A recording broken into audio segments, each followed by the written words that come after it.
Another story making headlines at this hour. Transport Minister Barbara Creecy dissolved the board of the Road Accident Fund, saying it failed to do its job properly.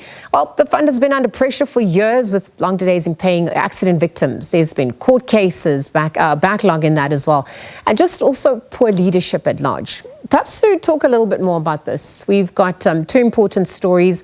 These important stories and more. We're going to be joined by Wayne Duvenage. He's the CEO of OUTA, Organization Undoing Tax Abuse. Wayne, good afternoon, and thank you for your time.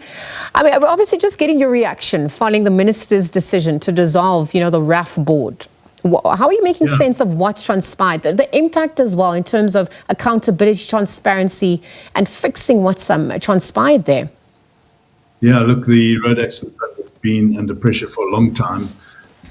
Goes back to as far as 2008 and 9, where we saw rampant increases in the operating costs. So it didn't just happen under Collins Letsoala's tenure from 2019, but he was suspended. But we believe the Minister Creecy has done an excellent job here. It's long overdue, by the way. I think she could have done this 6 months ago. Nonetheless, better late than never. This board has been remiss because they should have held Collins Letsoala to account a long time ago, and they really have botched a number of things, specifically his suspension, and they have significant oversight powers, and it is where the strength of cleaning up these state institutions lies, is with the board. So Minister Creecy has done a good job in relieving them of their duties. The challenge now is to find a strong board with the courage to take action and fix the Road Accident Fund, because it is in a dire state. Well, we're obviously looking at the implications and whether this is a reset for the institution in a positive light, because we also had sentiments from the former CEO of RAF, Collins Letsoala. He says that he was suspended because he was trying to clean up the fund. How do you respond to what's transpiring on that front in relation to the board and the CEO at odds with each other? Look, there's Collins Letsoala has a lot to answer to, by the way. Sure. Yes, of course, we expect him to try and clean up and deal with it. But there's also some question marks around procurement practices that he was involved in. He has not filled some crucial positions. He has exited a number of senior managers out of the organization for no reason at all, and a lot of other people. And suspended them and paid their full salaries for years. So really, we don't think Collins Letsoala has covered himself in glory. But as we said, the board should have tackled this situation a long time ago. Their oversight was remiss, and so they've gone now. I think what we do need to do between Barbara Creecy and the new board is to ensure that we get a good executive management team into the Road Accident Fund that can fix it.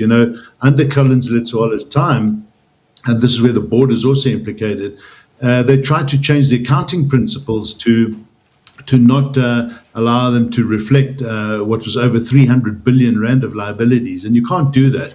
Yeah. And so the Auditor General had to take them to court to prevent them from doing so. So that was really one of his other problems related to his tenure. And Wayne, just to wrap up, we're obviously looking at what needs to happen next in terms of RAF, making sure that it actually works, helping people who are, of course, waiting claims, their victims at large.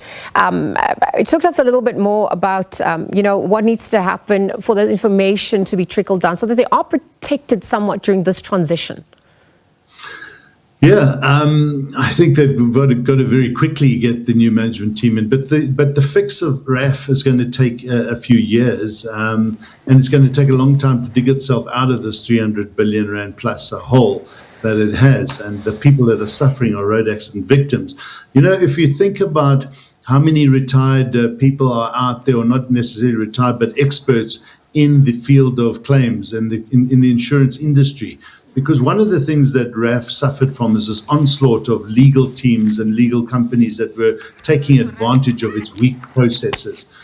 So it needs to introduce robust systems, good practices, and stave off the onslaught of fictitious or overpriced claims. And I think it can get there. It did once wash its face with its own income when it had an income of about 5 billion rand a year. It now gets 50 billion rand a year, or just under that.